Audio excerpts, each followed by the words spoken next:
Now, with the beta over, it's time to look back on what has gone on and reminisce about the fun that we've had through the beta, or through all the betas, until the launch next week. And I'm kicking it off with multiplayer. Now, multiplayer was a big thing in Fallout 76. In fact, it was a massive part of Fallout 76.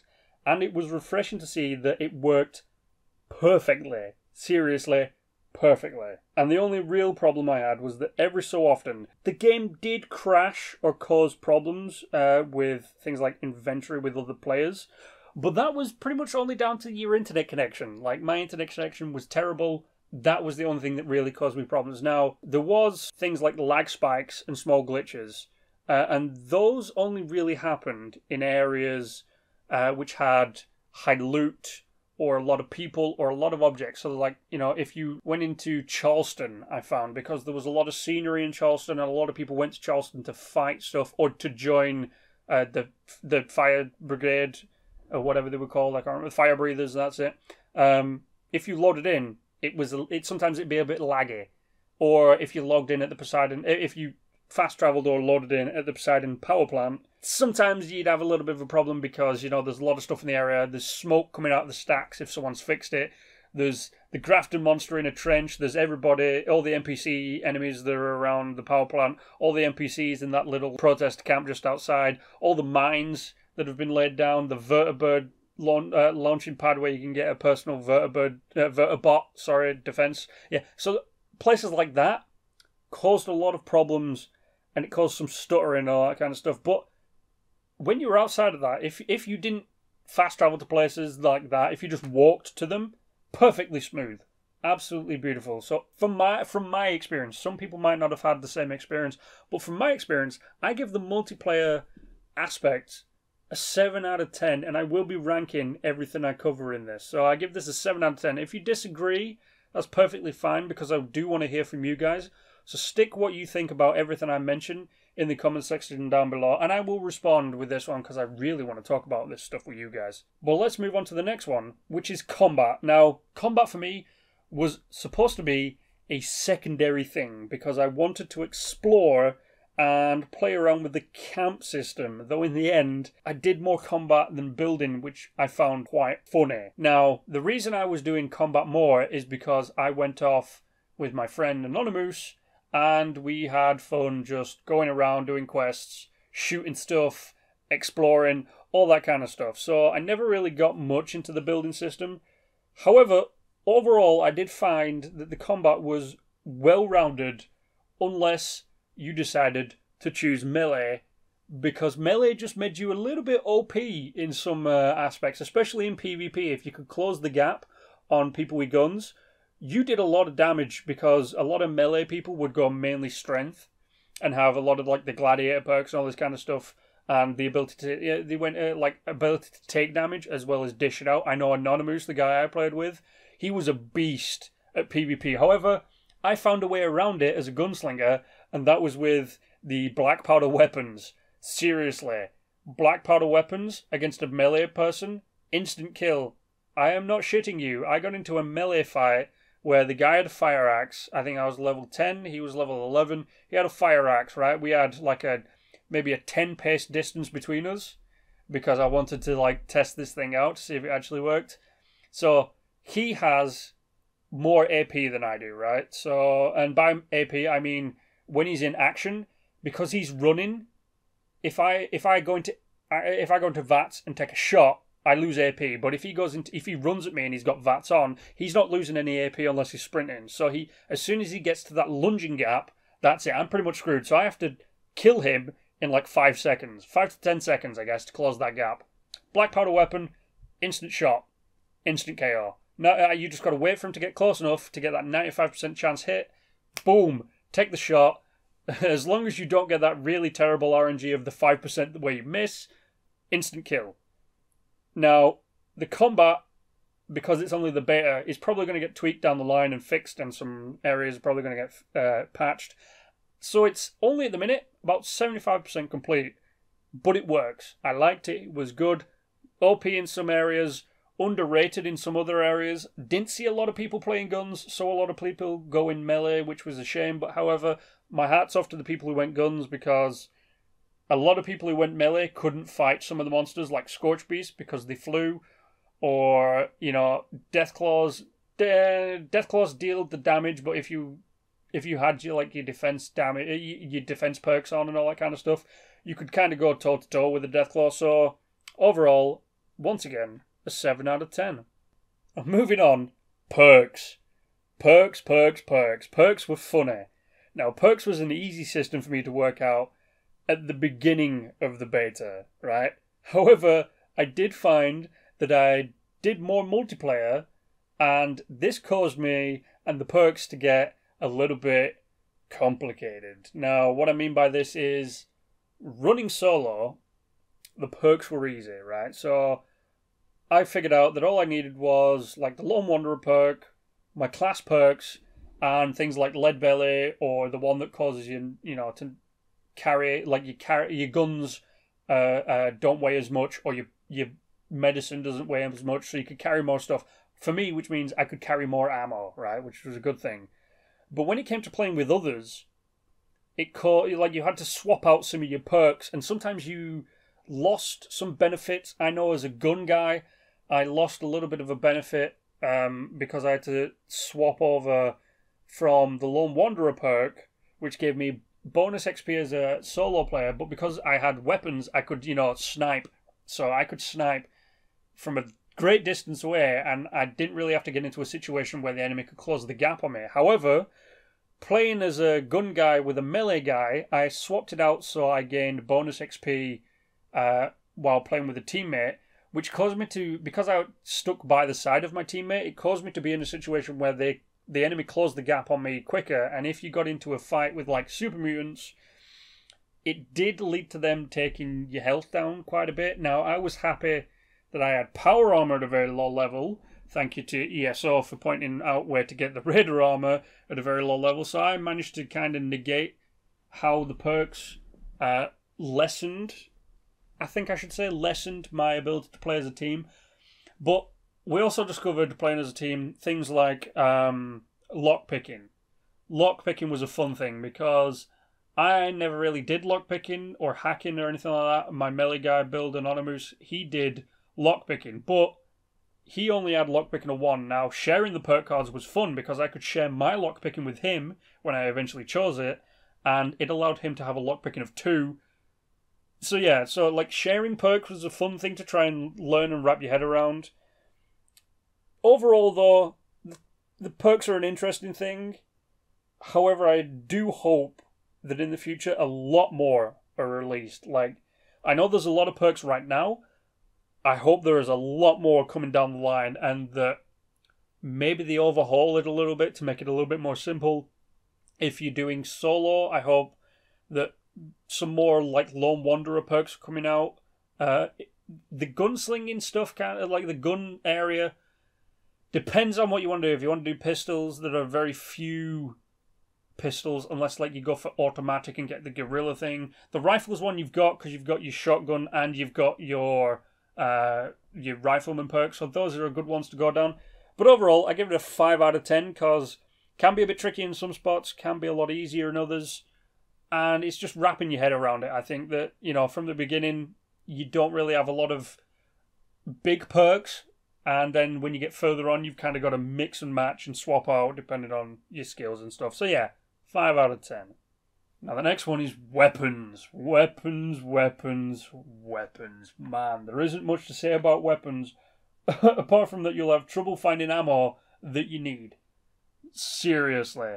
For example, right, I ran Gunslinger, as you know, and from the get-go, I rarely found 10mm ammo, or any pistol ammo, which was funny, which put me on kind of a disadvantage when it came to fighting, because I had to make those shots count.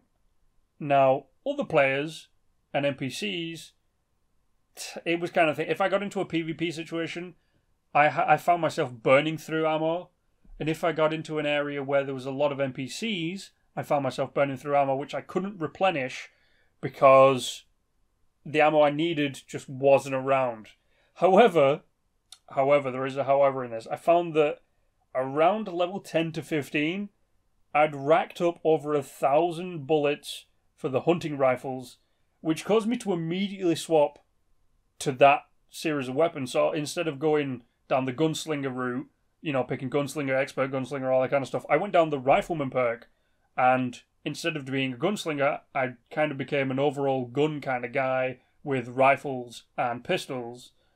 And it was kind of, you know, a good thing, but a bad thing, because I wanted to stick with pistols. I like pistols. Like, I had the single action revolver. I wanted to be a gun guy, like a cowboy and all that kind of fun stuff. But because I couldn't come across a lot of pistol ammo, I found myself swapping to rifles.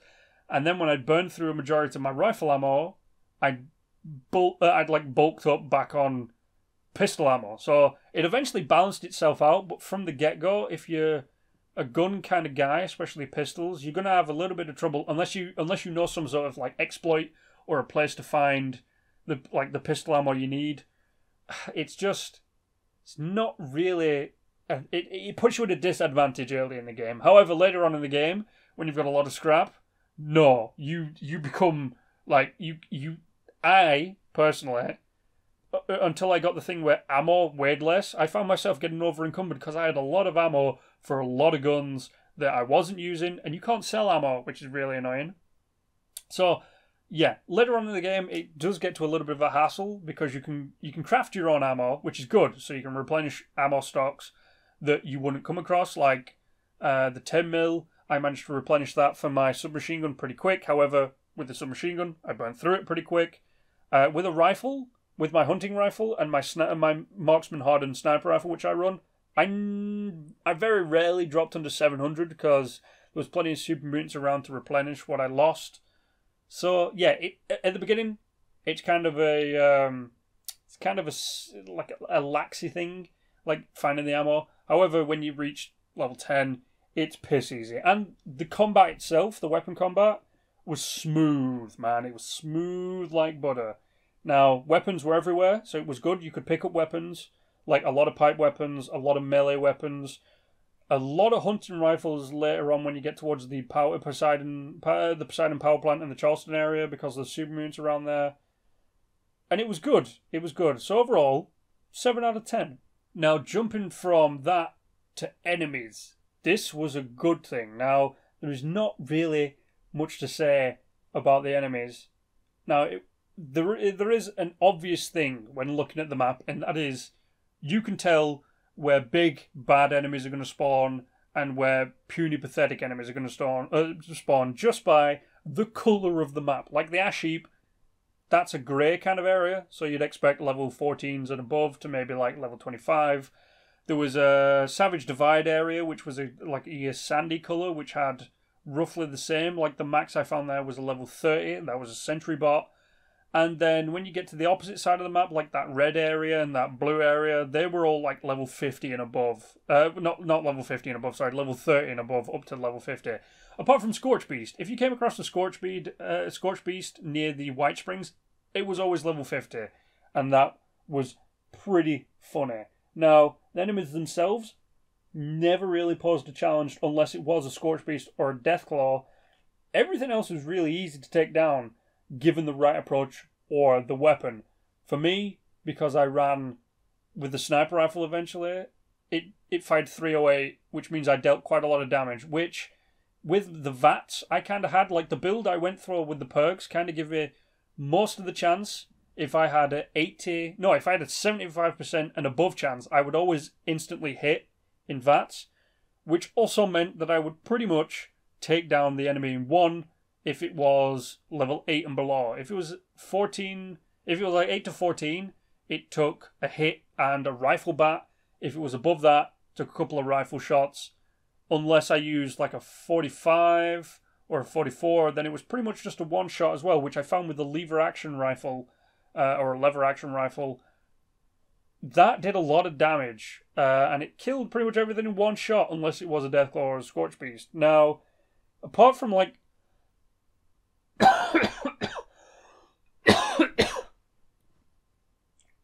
apart from the odd T-pose with an enemy every now and then, which was funny, or some of them not clicking on as soon as you walked into a room, which I found. The enemies were perfect, man. Like, the Scorched, they were easy. Robots. Robots were the funny ones, because sometimes they wouldn't attack you, which they fixed, thank you very much, with the farmhands. And sometimes they would just be comical to the point where they, like Protectrons, fire lasers out of their hands. But they just wouldn't fire the lasers and they'd walk to you so they could bash you. And it was just funny. I found that really funny. Like, me and Anonymous did a mission for Rose at the top of the world where we had to install a signal booster. We installed the signal booster. I turned around and there was just robots there for some reason that weren't there before. Like, they just spawned in and I was like, what the hell? And, then we just beat them all down really easily. And, like, that was fun. So, overall, the enemies themselves, I'm giving them a 9 out of 10. A 9 out of 10 because they were really good. Smooth combat. Smooth enemy spawning. Sometimes there was a little bit of problems with them spawning in, but overall, man, they were just perfect. Perfect combat, perfect enemy spawning, 9 out of 10.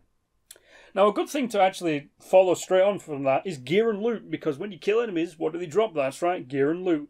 And this was interesting, as I found that playing with my mate and my perks kind of influenced the different kind of loot that would spawn. So I had looty, scavenging kind of perk cards and stuff, whereas my melee friend had more dealing damage and being able to take damage perks, which meant that I was finding things, for example, like I would find combat armor, and I'm pretty sure at one point, like I was level 15, same as him, and we were up near the Pricket Fort, and we killed a Yaoguai, and I got a level 20, it was either level 20 or level 25 Gatling gun.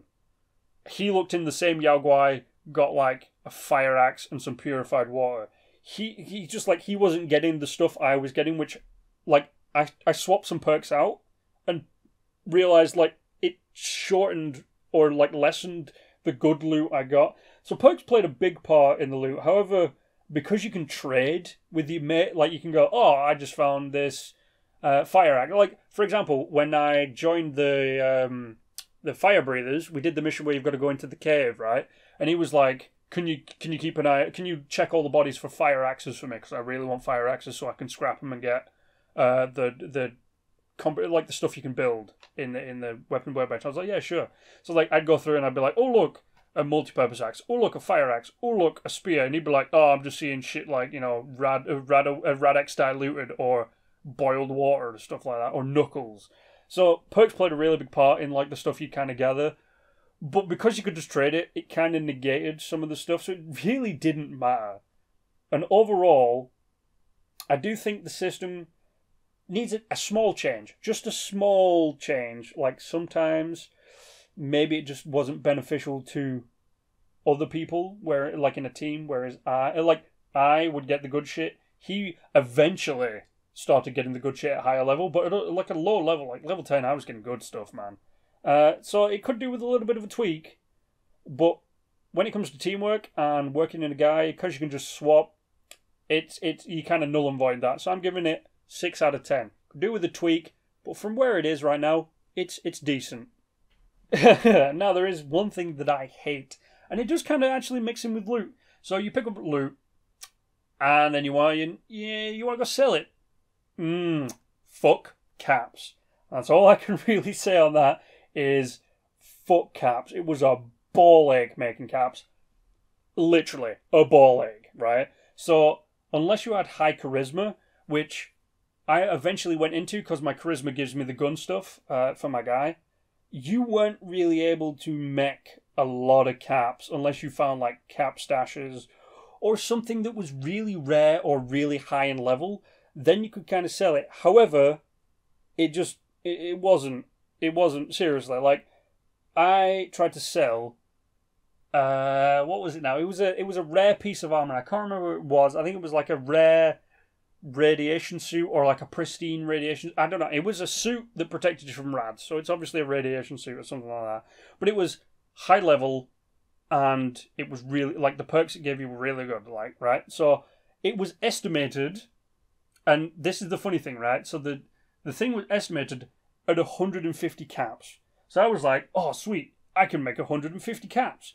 And early in the game, 150 caps is probably a good thing to make, right? So I go to a vendor bot, and the vendor bot is like, oh, you want to sell me that thing that's worth 150 caps? Alright, yeah, I'll give you 5 caps for it. Seriously, the cap system can do one, because it sucks at the minute. Unless you really focus down charisma, yeah, you ain't making caps, mate. So, 4 out of 10 on that one. Ooh, this one's the fun one for me, crafting. Now, I liked crafting. Seriously, crafting made me bust a nut. For one, it gave me a weapon that made me invincible, and that was the black powder rifle, which I crafted at level 10 and became unstoppable with sneak attack damage. Now, when I crafted it at level 10, it did 176 damage, right? Now, times that by 2 with sneak, it's 350 damage, which KO'd anything I hit with, including most enemies, unless it was a Scorch Beast or a Deathclaw. But with a Deathclaw, it took like 6 shots with this black powder rifle, which probably ended up killing the black powder rifle, because the black powder rifle does a lot of damage to itself when you fire. But seriously, getting into fights with a black powder rifle, fucking nothing is going to kill you. I got into a PvP, me versus 2 people. Now, the only thing that eventually got me killed was the loading time, but that black powder rifle was, like, I swapped from the black powder rifle to the pistol, by the way. So, level 5 black powder pistol, level 10 black powder rifle. Getting into the PvP fight, guy hits me, I immediately go into VATS with the rifle. Boom, instant kill. Not even into the last stand place, just boom, instant kill. Other guys coming at me with PvP hitting me. Swap to the black powder pistol, boom, instant kill. I'm like, oh, this is so funny. And then I realised, oh shit, I got to reload with the black powder rifle. They've already now respawned and literally just beat me down. And I'm like, yeah, whatever. It was, technically it was a 2 for 1. I killed 2, they killed me once, but whatever. It was fun. Now, outside of that, the crafting really brought only one problem, and that was finding components.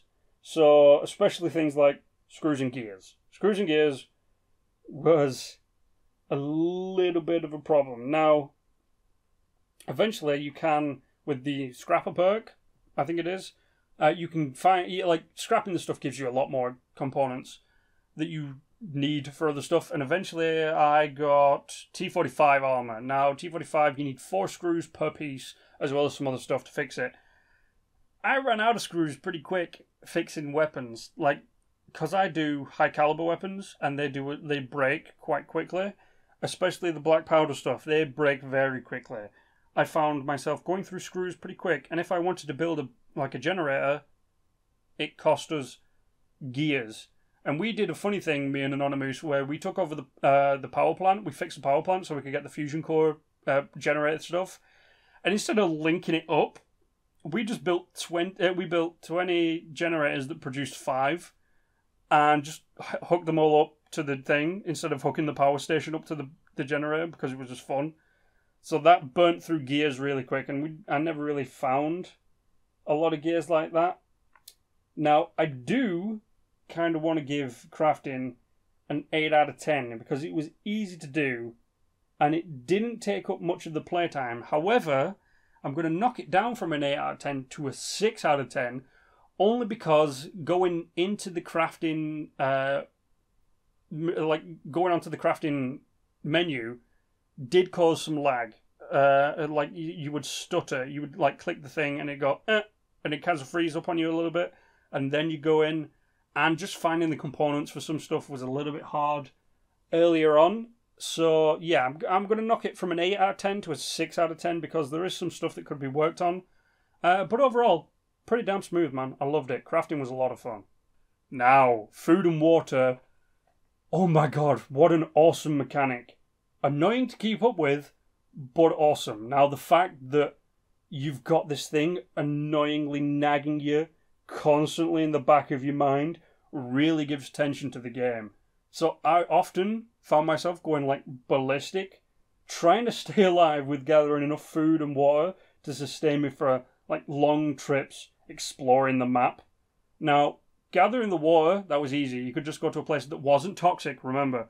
Can't use toxic water to make boiled water, right? You need dirty water, which was kind of easy because you just like find a tap or a sink or a stream and you just like spam, you know, square because I'm on PS4, spam that, gather a bunch of water, go cook it real quick because wood was everywhere. So you could make boiled water really easily. But gathering meat was a little tricky because I had a lot of trouble finding the bloody animal. But when I did, it was kind of okay because the portions I got, because I'm pretty sure I had a perk where when you go in to gather the meat and the hide and stuff, I get extra. So that was okay because the portions I got out of it eventually added up because you cook it and like raw meat only gives you a specific amount. If you cook it, it gives you more. So I found myself like just going out hunting like mole rats or mirelurks or radstags, gathering as much of the meat as I could, then cooking it before it spoiled. And at the end of it, I just had enough that I could go off on a massive exploration and, you know, discover a lot of the places. Like, I ran off top up north, and I had enough meat on me to sustain a trip up north and halfway back down. So that's about 30 minutes run time. So I had enough to, like, keep me alive on the way up, as well as taking damage and healing myself and then heading back down. So, yeah, water was easy, but food could take a little bit longer. And it doesn't really need a lot of work on it because, you know, the recipes were easy to find, easy to make. A lot of the meat, though it didn't sustain you for long if it was like mole rat stuff, if you were good enough to go for radstag and all that kind of stuff, that sustained you a lot as well. And it works really well, right? So I'm giving it a solid 9 out of 10. A little bit of a tweaking could make it better. Some new recipes or maybe some non-recurring recipes because I found a lot of recipes recurring, which just clogged up my inventory, so I had to get rid of them. That just needs a little bit of tweaking, but apart from that, it's a solid 9 out of 10, man. Now, the next thing I'm covering is fun. And now, I know this should probably be at the end of a video, but this game is really fun, and it's just the beta, right? It's just the beta, and I'm already having a lot of fun. Now, I can imagine how fun this is going to be when it's fully launched, because it has something for everyone. So, people really had a problem with, you know, like Fallout 76, the idea behind it being like an MMO style online, so Fallout being online and multiplayer, but it works really well and it's really fun, and I can't say any more than that. And I can't wait for this to be fully complete. And just for a beta, 10 out of 10 on fun. I had no problems. I had fun everywhere I went. Now, obviously, playing a game for a long time does cause you to, like, wear out a little bit, and you're like, you know, you kind of get sloggy. But even then, when, like, I was 4 hours into a 7-hour beta session, I had a lot of fun. And even though I was groggy and stuff, because it was, like, 12 at night because of the time difference, the time zone difference, I still found myself having a lot of fun. And at one point, it had just perked me up because I'd do something really stupid, or I'd see something really stupid, or something stupid would happen, and I'd just perk right back up, and I'd be like fine for the rest of the session. So it's getting 10 out of 10 for me because the fun level on this is just off the charts. Okay, now the camp system. Now, as I mentioned earlier, the camp system was something that I really wanted to do, but ended up doing very little. Now, after setting up my basic, like, crap shack, with, you know, a bed, crafting stations, the odd defense turret, bit of food production, I never really went past that, really. I did try to build something a bit bigger in Flatwoods, just outside Flatwoods, because a lot of people would go past there. I thought I could set up, like, a small shop, maybe, to try and earn a bit of extra caps. And though I didn't really do much in, you know, the making of the shack, it was literally like two. I think it was 2 floor panels, so lengthwise, and then, you know, just walls and a roof on the edge of a cliff like a muppet because I was an idiot. There wasn't really much I did outside of that. However, I was very impressed. The building was smooth, the placement was crisp, and the snapping of the parts together was just, you know, there was nothing better than it. It was great. It worked better than Fallout 4, for crying out loud. Now, when the game is fully launched, I have plans to build a saloon, because I want to build it in an area where I can have, like, a good production of, like, set it up near a stream, maybe, so I can have boiled water. Set up a garden so I can get stuff and sell people drinks and sell people food. Like, be in an area where there's, you know, rad stags and all that kind of stuff. Because I want to, you know, I want caps, man. Caps are a big thing. Caps influence me a lot. Making money, man. Making money. And you can do it with the camp system kind of well. And learning some of the blueprints, that'll be a fun thing as well. So, from what I managed to do and what I managed to see, I'm giving it an 8 out of 10, because just building that little crap shack, I built a little campfire outside of it with chairs and a table and all this kind of stuff. It was fun. Like, doing the interior as well was fun. However, I did notice that you don't need a generator to produce electricity when putting down lights. That I did find funny. But yeah, I'm giving it an 8 out of 10 because I really enjoyed just building my little crap shack. Now, finally, the only other thing I really have to cover is photo mode. And I gotta love this feature, man. It's a lot of fun. And it is really funny taking pictures with your mates and with randos.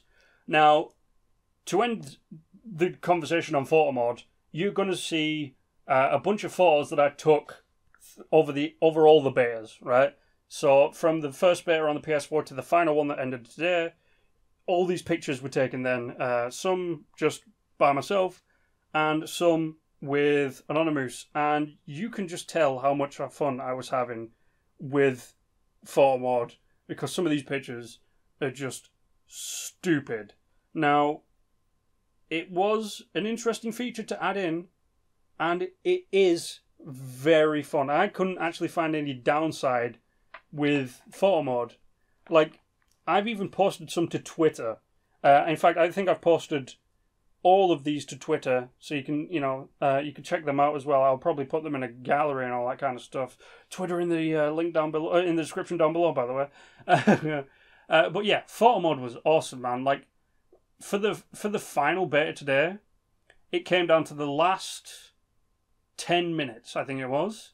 Yeah, it came down to the last 10 minutes, and my mate went off and found a Scorch Beast like a douche. And he brought it all the way back to me, right? And I was level 25, he was level 23 or 24. And I was like, do you know what? Let's go for it. Let's take down this Scorch Beast right at the end.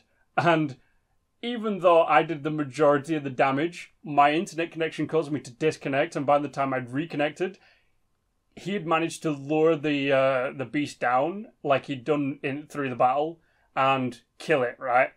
So I spawned back in, and I spawned back in thinking, oh, maybe the Scorch Beast will be like on a little bit of health. I can shoot it, get that a little bit of XP or whatever. Nope, it's dead. I come back in. What is he doing? He's taking photos with the bloody thing like a mook. It was hilarious. Like, I walked up to him, I was like, oh, you killed the beast, did you? He was like, yeah.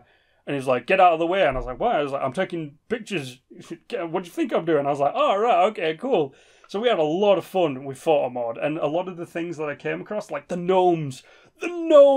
Oh, the gnomes. I had so much fun with photo mod, as you can see through all these bloody pictures. So for a conclusion, I gotta say, I loved it. As a beta goes, this is probably the most fun I've ever had playing a beta. Now, sure, it had problems, like all betas. Now, betas have problems, and the people who run the betas sometimes aren't on it. But I've got to give it to Bethesda for staying on top of the problems that people posted to them on Reddit and stuff. Because, like, it was beta, then it was down, then it was beta, then it was down. Like, there was a day in between where they fixed a lot of the stuff. Now, some of the stuff they never got to because it was big problems, and some of the stuff they got to because it was little problems, right? And I was really impressed by how fast Bethesda got onto some of these problems.